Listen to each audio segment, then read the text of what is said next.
What's going on, gang? Spence here from Progressive Outcomes. Good news on our journey here on episode 2. I went ahead and went to a private ranch range and started my break-in process on my new barrel. Nice. Now, the concept of barrel break-in in the past is commonly known as shoot 1 clean, shoot 2 clean, shoot 5 clean, so on and so forth. And I don't prescribe to that method anymore. I don't kind of buy into it. Seeing that as time went on, we learned more and more on how barrels behave. So barrels are very unique. You have, custom barrels, you have factory barrels. They're not necessarily all made equally. They have different ways of cutting and rifling, so on and so forth. And there's many, many, many things that could be a whole video on talking about that. Probably a video series, I'd reckon. Tremendous and tremendous. And there's a lot of beliefs, a lot of opinions, so on and so forth, which I'm not going to really get into that too much right now. For me, I've noticed throughout my rifle career, life, whatever you want to call it, that a brand new barrel takes about 100, in some cases almost up to 200 rounds for the barrel to basically what we call equalize or normalize itself. Meaning that when you get a brand new barrel and you start shooting it, whether you do the clean, and here's why I don't do the clean one and all that other stuff, is the barrel starts to speed up and speed up and speed up. Oh. With the advent of our chronographs, that we start to realize this. And so think about that. What happens is, for you to collect data to get a proper zero and everything else, if your bullets are speeding up and speeding up and speeding up before the barrel can equalize, you're going to be off, especially when I reload. When you reload, I can't even develop a load yet until the barrel it plateaus, so to speak, or it gets equilibrium or equalizes. So does that mean that the bullet going out of your barrel is essentially going the same speed? No, it's gaining speed. It's gaining going faster. Speed. Right. What we affectionately term is muzzle velocity. Okay. The muzzle velocity starts to increase on brand new barrels, and the reason for that is because of the barrel. Depending on who you get it from, how top name barrels, so on and so forth. That hence I give a spread about between 100 and 200 rounds on the average, where sometimes it takes longer. And so as each bullet passes through and speeds up, what happens is inside the barrel is with all the tooling marks that takes place when you do the rifle bore and as well as the chamber.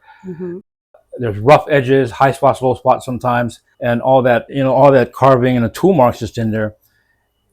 And the other part to that is as the bullets pass through, it starts to polish down, burnish it down over time, and then it gets to a point with also the copper and carbon fouling takes place, starts to fill in the little cracks and everything else. And now where the bullet is comfortably seated, and in essence, everything's grabbing perfectly on the bullet now. Everything is doing what it's supposed to do, and the bullet and the barrel, the bore and the chamber, is now what they call you hit an equilibrium point or equalized, where now it's going to plateau, and then you have your steady muzzle velocities. And at that point, you can start doing load development. You can count on the data in which you collect to do your zeroing and everything else that comes with that. The bullet should be going so now you're going to have a more consistent muzzle velocity. That makes sense.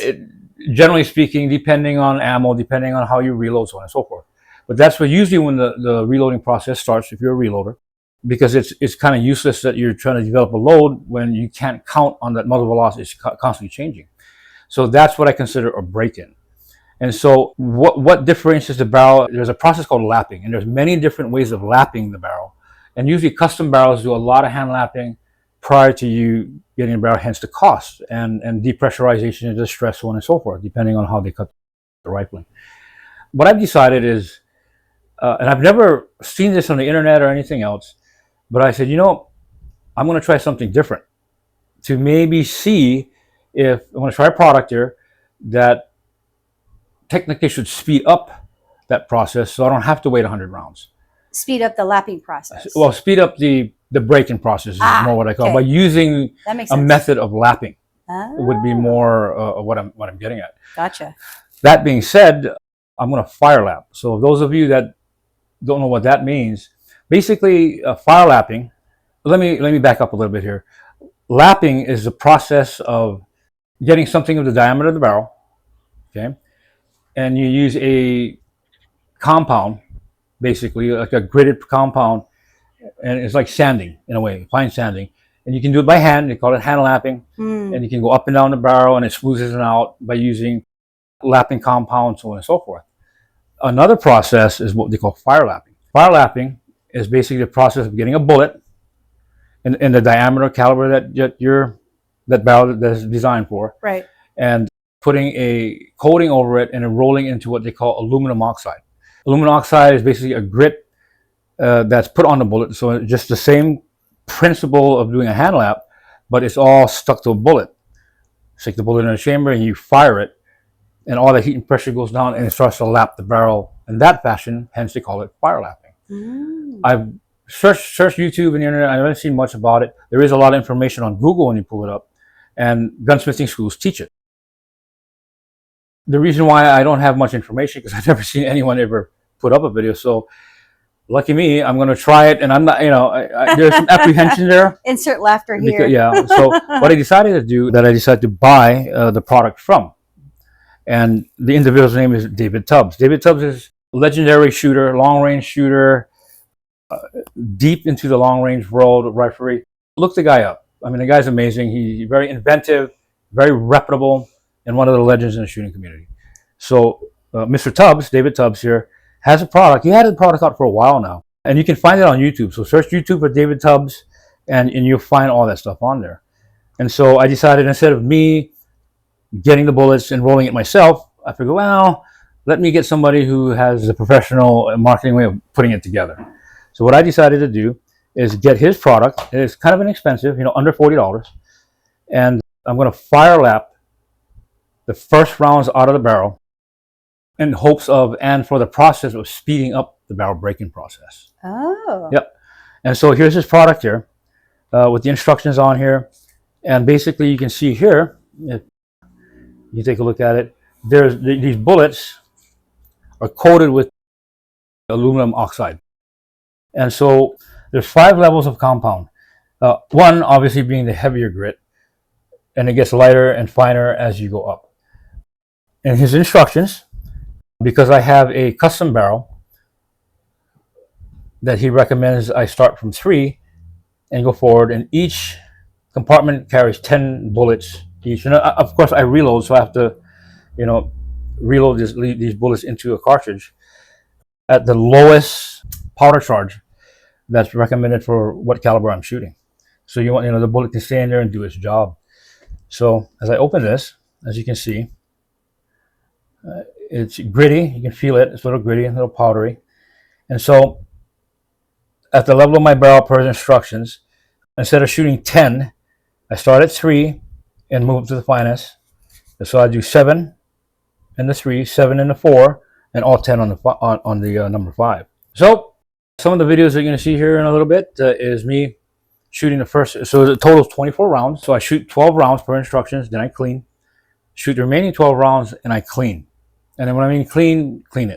After that, I go ahead and you're going to see some other videos, and I'm going to talk about that later, but enjoy the shooting part. How many rounds are you going to shoot? You probably total 24, but when I shoot 12, I got to go clean the barrel and then shoot the remaining 12. 6. All this is doing right now, okay. I'm not worried about accuracy or anything. Roger. The thing is just I'm fire lapping the barrel. Gotcha.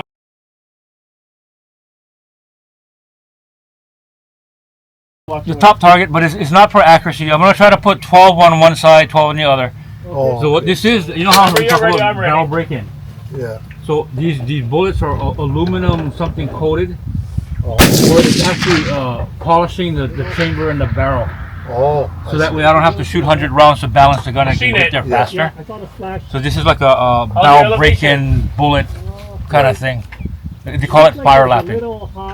Yeah. So the bullets is like sandpaper, trying to polish out the chamber.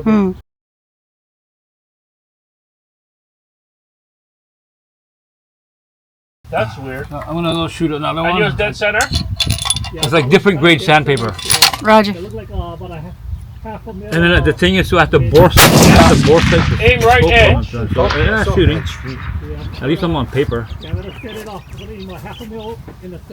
Yeah.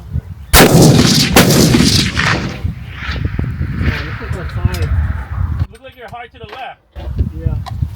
Yeah, so come down to 5'9". Hold on, let me range that.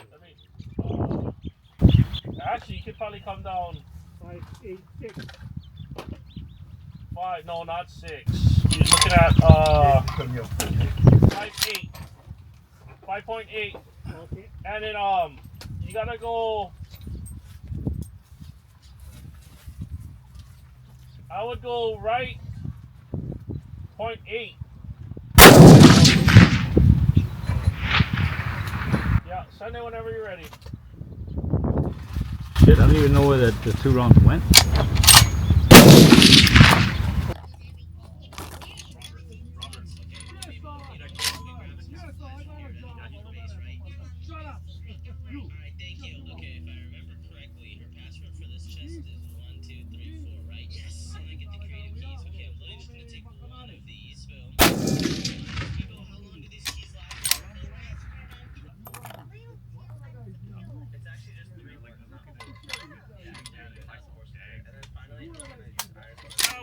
Me and him used to run just socks. Yeah. So you take one real thick wool sock, stuff them with airsoft beads, and then tie one knot. Oh, the thing too loose, add more, tie one knot.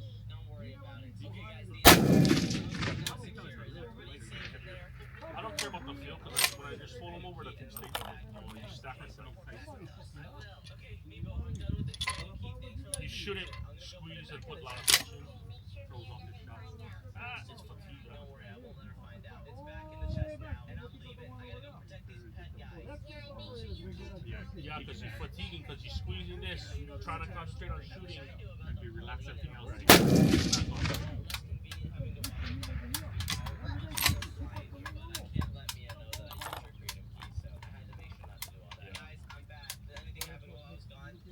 So usually if I zero, I sit on my little airbag, and I just pump them up. Kind of press them down, pump them up, press them down. And then I usually just kind of pushing the sand down. But yeah, this kind of drills like that, I should use a sand saw. A saw. Because the pivoting is the one that takes time. And then I get on a high point, and the other thing is like rocking. You guys, hello. What? Who is this guy? Back up, I don't have a weapon on me. But yeah, you just value time. I mean, time key. All right, so I went ahead and fire lapped it, as you see. That was fun. I basically just bore sighted 0 just to get on paper, just to see some things. But the real test is to see if it worked, because that's 24 rounds in all I shot. And thank you for joining me on this journey. Hope you're learning something, and hope whatever I share is informational to you. Spotter ready? Shooter ready. Send it. See you on the next episode.